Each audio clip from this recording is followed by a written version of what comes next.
Programming made possible by Solomon and Company, strategic thinking, personalized planning. And VisitLex. There's always room for one more. Thank you for your support. Did you know Kentucky has more navigable miles of water than any other state in the U.S. except Alaska? Is Alaska still a state? That includes 90,000 miles of streams and dozens of rivers. It's also quite famous for some other liquids, those which flow from a barrel, that being beers, bourbons, and wine. Many of the world's best-known distilleries can be found right here in the Bluegrass State, and interestingly enough, pretty darn close to many of our lakes, rivers, and streams. We're here to take you on an expedition of the secrets and histories of our intricate waterways while visiting Kentucky's distilleries, breweries, and wineries. I'm Carrie. And I'm Kyle. And we're two Kentuckians who are pretty proud of our state and want to share a sip of what the Commonwealth has to offer.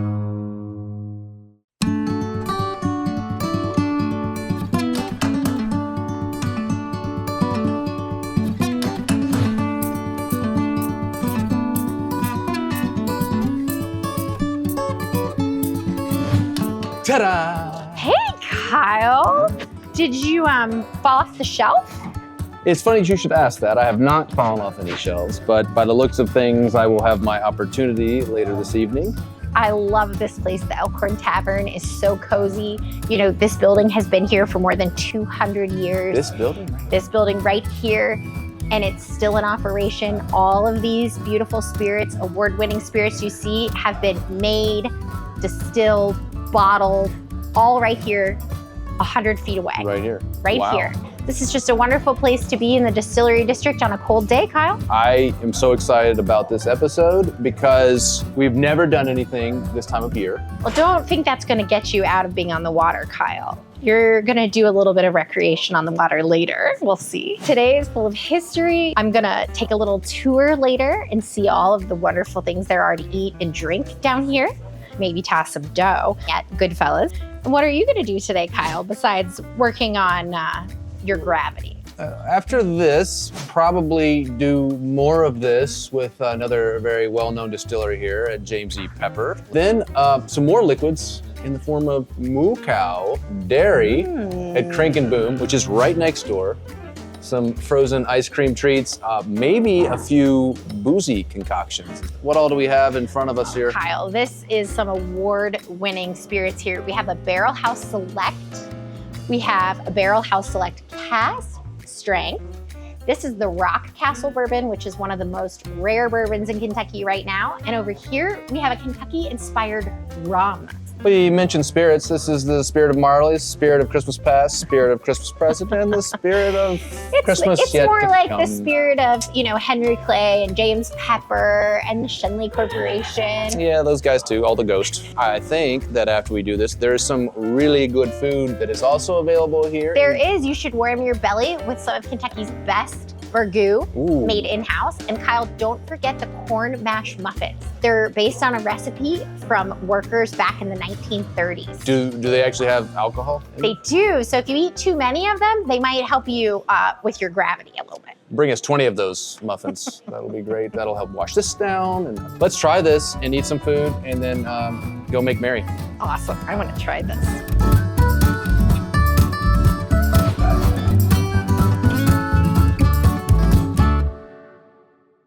I love visiting the Distillery District. It's just a heartbeat away from downtown Lexington. It's a fantastic place to meet friends, family, and colleagues for a locally crafted meal, great cocktails, and plenty of entertainment. Come on with me. I'm really excited to visit one of my favorite places to get a bite to eat and a cocktail.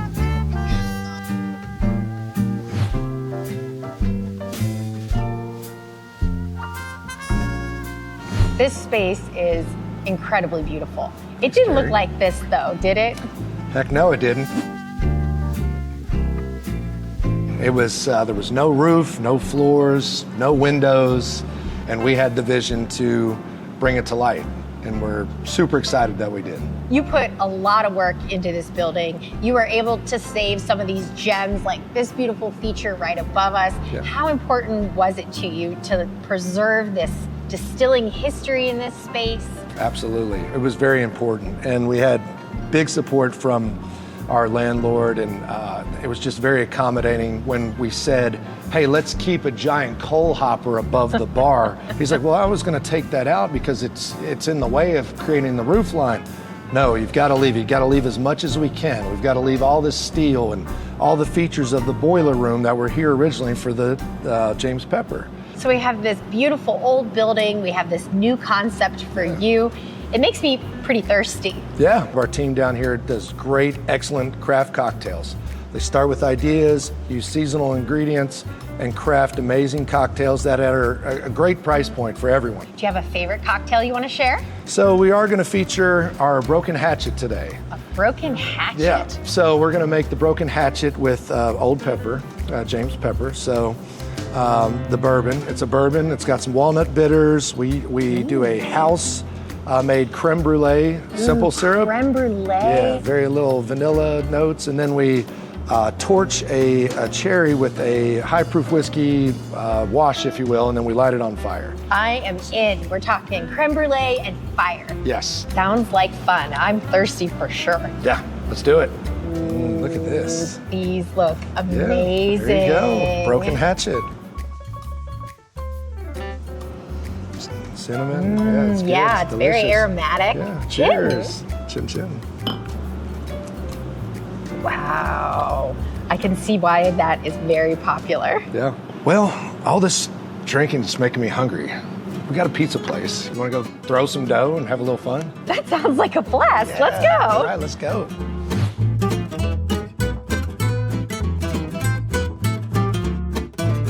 So you're going to show me how to make a pizza. Let's do it. All right, I'm ready. It's quite simple. It all starts with the dough, right? Okay. And here we try to mimic or replicate New York style pizza to the spec all the way.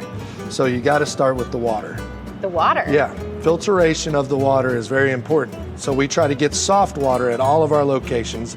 We use a special water filter in order to get the correct water. So you're taking that limestone out of the water here. Yes, we're reducing. I mean, it makes great bourbon, but it doesn't make the best New York style pizza. Put your hands in here and just start. push it all the way down. Work that dough Okay. yeah, push down. You want to keep it in a circle, yeah. Now here's where the magic happens. Okay. You ready? I'm Have you ever ready. tossed pizza before? I haven't. All right, let's do it. All right. So you pick it up and you're gonna work it from hand to hand. Okay, so like, Move the dough back and forth. okay. Move Can you the do dough it? back and forth? I think I can. Yeah, there you go. Right. So back of your hand, and you're gonna grab it like this. Okay. Throw it in a circle. Can you do it? Okay, I think so. Close. One more try. Okay. You can do it. Don't rip it. Oh! Oh, no. All right, now we got to get our sauce. So we go out and we check our tomato harvest every year. This is fine Italian style tomatoes. All So right, let's set go it up. put our sauce on there. All And make sure you right. spread the cheese. Yeah. Spread it around. So what you're gonna do is you're gonna launch this in the oven. You ready to do it? Oh, yeah. Okay. I'm So ready. we gotta get it loose. So you want to get it loose on the peel. Okay, no sticking here. Yeah, no sticking. All right. Way into the oven. I think you can do it. Watch your arm. Hold on, hold on. Oh, Keep it low. There you go. Shake, shake, shake. Bada bing. yeah. Bake about 7 minutes and we're ready to go. So Well, thank you for bringing me into this beautiful space, for teaching me how to make a pizza. I think I'm Absolutely. going to have to practice a little more. And for the delicious cocktails and the company. you did great. Thank you. Thank you. All right.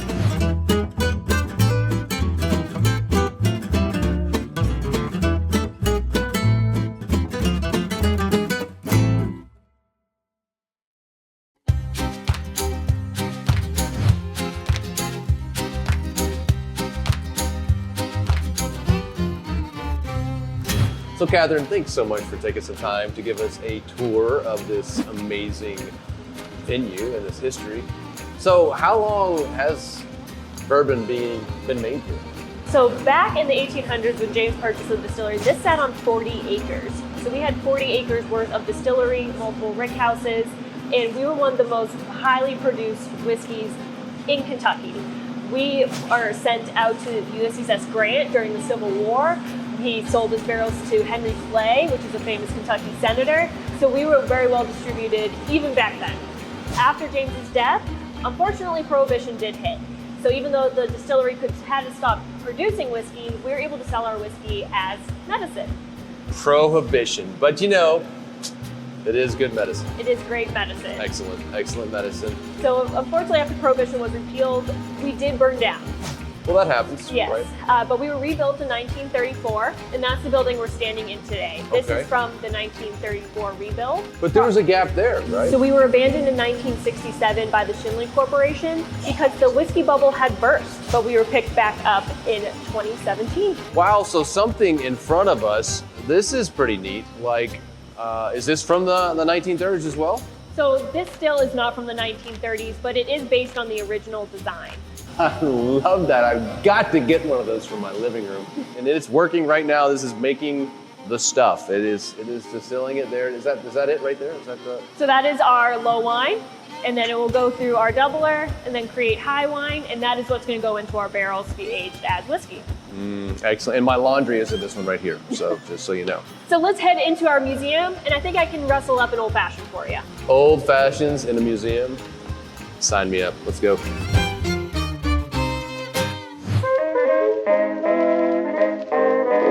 So Catherine, we're kind of in a really unique room here at the distillery. So we are in our history museum, and this is where all of our tours start at the James Pepper Distillery. What's the story with Colonel Pepper and how he kind of got into this business? James took over the family business from his father. So our original distillery is actually on Glen Creek in Versailles, where our master distiller, Dr. James Crow, was also involved.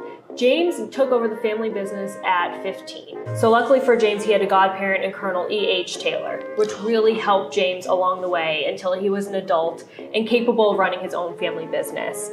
But unfortunately, James lost that distillery on Glen Creek in Versailles, which eventually became Woodford Reserve. And that's when he bought the property here in Lexington in 1880, which was the old Henry Clay distillery before James renamed it the James Pepper Distillery. Wow, I mean, you just laid down some major names there. The whole area here has a pretty major history in Lexington as far as distilling, and then 2017 things went back online, and that's when we rolled out our first barrel that we created on our still, and we've been creating whiskey here and giving tours ever since. What all do we have? So now we are really pushing our decanter bourbon. This is going to be our 5.5-year bourbon, so this is going to have some of our older barrels in it.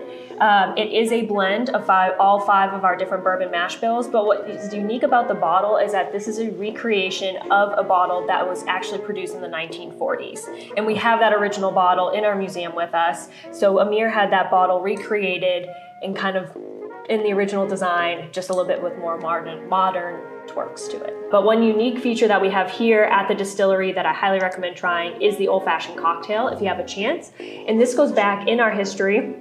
James had this drink commissioned for himself at the Pendennis Club in Louisville, and he then brought the recipe up to the Waldorf Astoria in New York City, which was one of his favorite hangouts. So when the Waldorf Astoria published a bar book, they credited James with the invention of the old-fashioned. So we make a pre-Prohibition style old-fashioned that uses a lemon peel instead of an orange or cherry, which arrived after Prohibition. Interesting. So wait, James Pepper was the originator of the old fashioned? That's what the legend goes. And There's a lot of legends out there. Yeah, a lot of legends about this cocktail. That's the one we claim. That's right. Now this is the old fashioned right here, legit, the old one, 1897. Ooh, that's fantastic. Thank you. Catherine, this has been a lot of fun. Thanks so much for the tour, the history, the cocktail. I think folks really need to come out and check this out. I mean, what a neat place, and what a great story. Thank you. We loved having you here.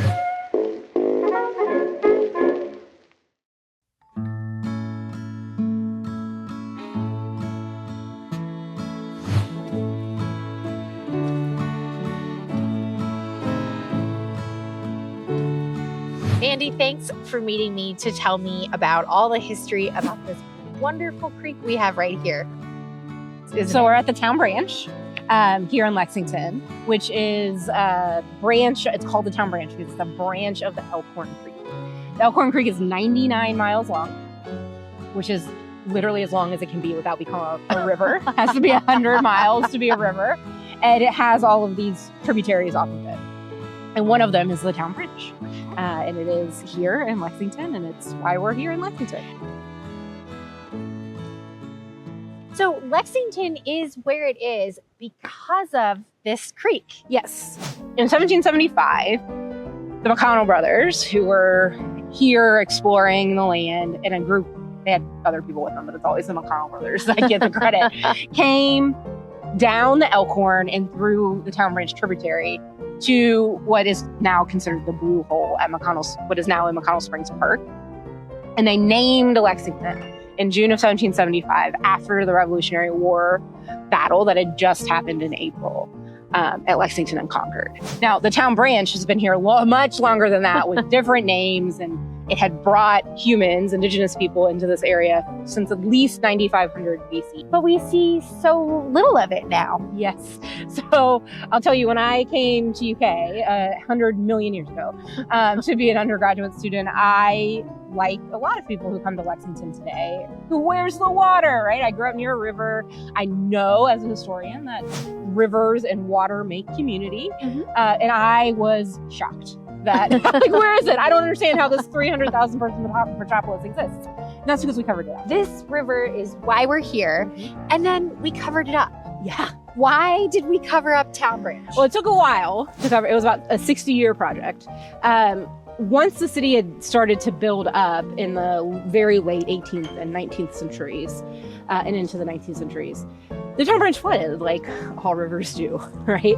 And it eventually became a bit of an eyesore and was smelly. And by the 1880s, we, as a community, had decided that we needed to control the flow of the Town Branch so that we could better build and industrialize. So we create a viaduct system. And that's the start of covering it up. And then by the 1940s, it had become quite a nuisance and cars were necessary. And so we cover almost the entirety of the Town Branch in downtown, and you don't see it except if you're in the Distillery District. So Mandy, what is daylighting? So daylighting is a term that we are falling in love with here in Lexington. And it means that we're bringing the visibility of Town Branch back to the landscape. And we're doing that in downtown at Gatton Park in the Town Branch, where a section of the Town Branch is literally seeing the daylight for the first time since the 1940s. So this creek that we founded our town on, that we've covered up, is going to come out into the daylight again for us to see and enjoy and maybe put our toes in? Yeah, I mean, we're definitely going to see it. We're definitely going to enjoy it. I personally will not be putting my toes in it because as a historian, I know all the things. In the 19th century, it, as we talked about, was the washing machine and the wastewater treatment and the water and all the things. And so we know that it got gross. The very technical term, got gross. It contributed to the 1833 cholera epidemic here in Lexington because cholera is a waterborne disease. And by the late 19th century, when it's being industrialized, bourbon distillers didn't use it to distill their product because it was too gross, right? So they found their own. Why is it so important that we be able to see that waterway and connect to it in the heart of downtown? We know as historians that water and community come together, right? We can form bonds. We know that we build places around water. And we, as Lexingtonians, didn't know that for about half a century in the ways that we've covered it up. And so bringing it to light lets us get back to that history to be able to tell those stories. You want to know why Lexington exists? You want to know why it's here? You can go to this beautiful park, or you can come down to the Distillery District and you can see two versions of the same creek and see how the community can grow around that water. Maybe look at it, think about it, but don't drink it. No, but you don't. Rely on Kentucky American water for that. Well, thank you, Mandy, for sharing the wonderful, fascinating history of the Town Branch with me. Thank you for having me.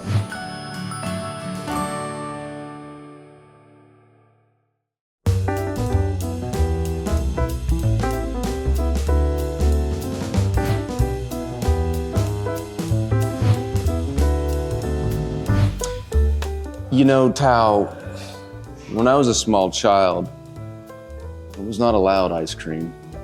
But I've heard these wonderful things, these stories of this amazing frozen treat. Tell me about ice cream. Kyle, ice cream, as you can see with the sign downstairs, solves everything. It means you need more ice cream in your life. Absolutely, I need a lot of ice cream. That's why we're here. A lot of it. Well, we love ice cream, obviously. We have been making ice cream here in Lexington for about 12 years now, and it started in the back of our Thai restaurant, Thai Orchid Cafe, which I started with my parents. And we were just looking for a fun dessert option for our Thai restaurant. Started making some coconut ice cream like they make in Thailand. I was trying to replicate the Thai recipe. I nailed it and started making ice cream in this little 2-quart Cuisinart and started selling ice cream as a dessert option. So we're here in this neat space here in the Distillery District. How did you go from the 2 quarts to boom, right here, out here in this unbelievably fun space? I mean, we started making ice cream in that Cuisinart and started fooling around with other fun flavors. And people kept asking about the ice cream and sometimes not even ordering any Thai food when they would come into the restaurant. So that was a sign. That was a sign to us that, oh, maybe there's a thing with this ice cream thing. Then we had this opportunity to see this building that we're in here on Manchester Street in the Distillery District, when this whole area was very blighted still. Nothing, right. Right, there were no lights, there's gravel in the parking lot, the buildings were in really rough shape. We thought, you know, there's this chance that this could become something really cool. I think what's really unique about this area is it doesn't have one ultimate developer that said, I'm gonna make all these spaces the same, or I'm gonna, you know, curate who goes in these spaces. And all of us are local business owners and local building owners. So I think there's a certain vested interest to the people who are running these businesses to keep it local. So the dairy, the liquid part of this, but also you all have a lot of other liquids. You're doing some other things here too. We with do. It. Even non-dairy, right? Yeah, a few years ago, we started, because we had enough demand, people were asking for a non-dairy vegan line. So we developed this vegan line of ice creams that are based with coconut milk. So that kind of goes back to our origins, which coconut ice cream, I'm Thai, a lot of things I make use coconut.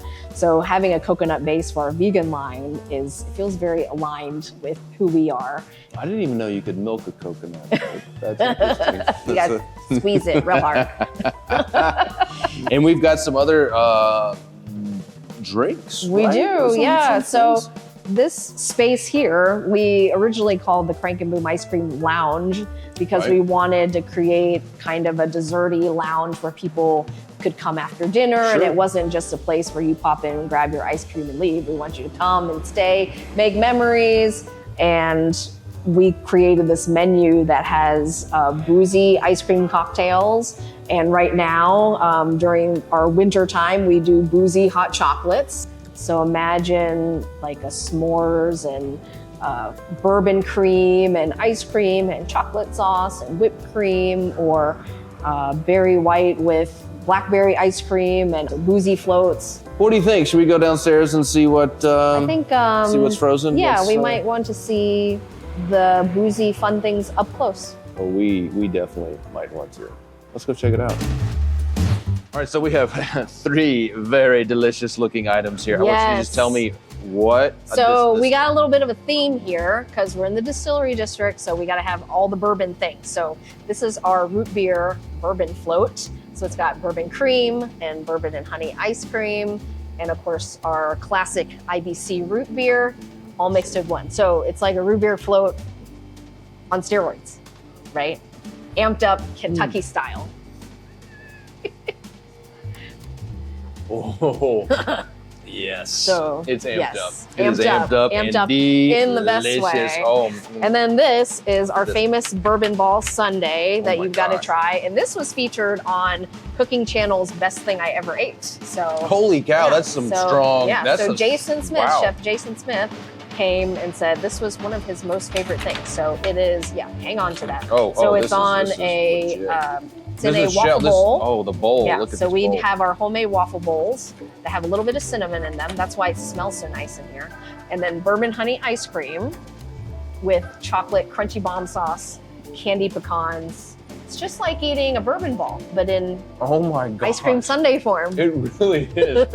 It is just like it's like the frozen bourbon It's ball. like the best parts That. of a bourbon ball, but in sundae form. Oh my gosh! And you're right. More When you come in delicious. here, you can smell these things cooking. These. Oh, So we got one more thing. oh! Look at this. And if you grab a spoon from there, you Oh, can yeah. kind of dig in. Look at this. This is hot chocolate. Yes, so it's one of our famous boozy hot chocolates, and it is our Kentucky s'mores. So it has got Marshmallows right here our on top. super Look at fudge hot chocolate mix that we make with bourbon marshmallows. And the marshmallows are torched, and it's got bourbon cream in it. So again, we take a regular hot chocolate and we amp it up a little bit and Kentucky-fy it to create this really yummy concoction. People need to come to Kentucky Yeah, just because Just for this. this Kentucky Fried Hot that's Chocolate right. is That's just right. oh, it's so good. So much fun, Tao. Thank you so much Thanks for a coming. little background, some story on this wonderful frozen liquid. Thank you. And this is the ultimate celebration. Cheers. Cheers. Cheers. Right here. Cheers. So good.